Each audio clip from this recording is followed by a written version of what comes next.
Discipline and direction, a key relationship. To better understand the importance of discipline and direction for Christian parenting, consider these three scenarios. 1. When we have no discipline and no direction, we're leaving our kids to wilt spiritually. This happens when we're inconsistent in watering their spiritual lives with no discipline, and when we don't understand all that they need to thrive, no direction. It's an easy trap to fall into when we're busy.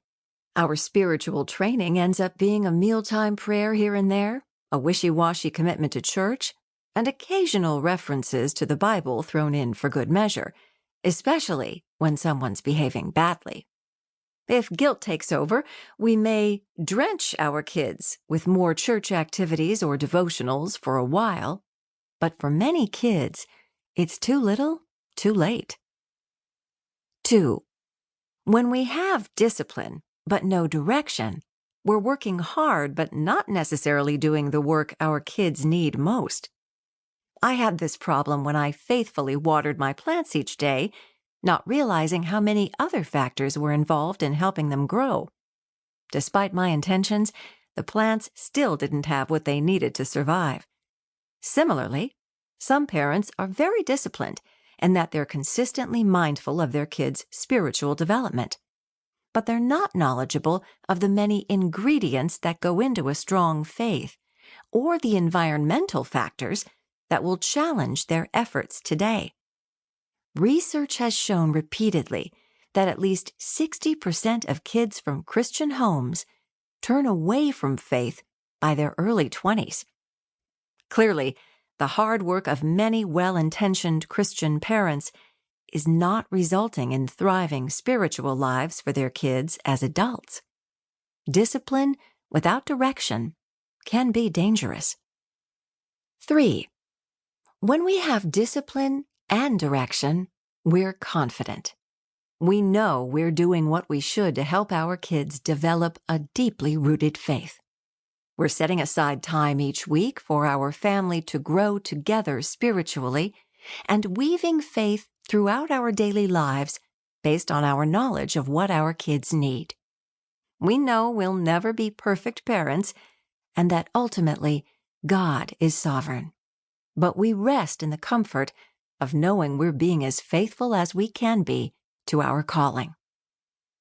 I think it's clear which scenario we should want for our homes.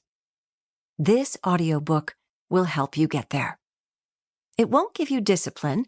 You're the only one who can prioritize your kids' spiritual development. But it will give you direction. What kind of direction? When I started my Christian parenting blog, NatashaCrain.com, in 2011, I was a discipline without direction parent.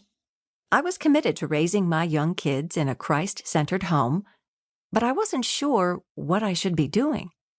I started the blog simply thinking I would meet like-minded parents and exchange ideas about raising faithful kids. But as my readership grew and people started sharing my articles with friends online, something unexpected happened. My blog began attracting a stream of challenging comments from skeptics of Christianity. Comments I had no idea how to answer. There were challenges about how I knew God existed, about the relationship between science and the Bible, about God's actions in the Old Testament, about the plausibility of miracles, about the amount of evil and suffering in the world, about contradictions in the Gospels, about the reasonableness of hell, about everything you can imagine. Despite having been a lifelong Christian, and despite having spent hundreds of hours in church and Sunday school, I was not prepared for this onslaught. I realized that my kids were growing up in a very different world than the one in which I grew up. Teaching them about Christianity wasn't going to be as simple as dirt, seeds, and water. My kids were going to need a lot more from me, and I had to find out what that was. It was time to become a more educated gardener. I launched into To keep listening to this audiobook, I've left you a link in the description so you can do it at no cost thanks to Audible's 30-day free trial.